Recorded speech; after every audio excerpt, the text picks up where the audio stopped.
যে ছবি আপনাদেরকে দেখাচ্ছি 17ই জানুয়ারির ছবি। বেলডাঙ্গায় এভাবেই অশান্তি হয়। সে বেলডাঙ্গায় অশান্তি মামলা এবার জামিন। ঝাড়খণ্ডে পরিযায়ী শ্রমিকের মৃত্যুতে বেলডাঙ্গায় ব্যাপক অশান্তি। বেলডাঙ্গায় অশান্তিতে ধৃত 15 অভিযুক্তের জামিন।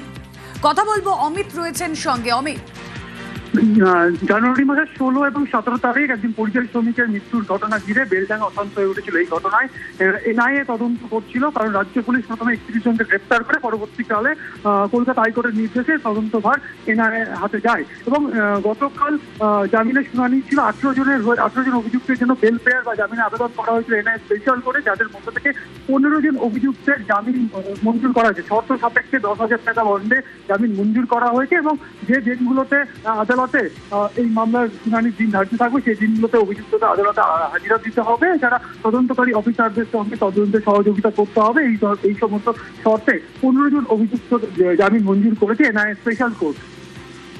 বেশ।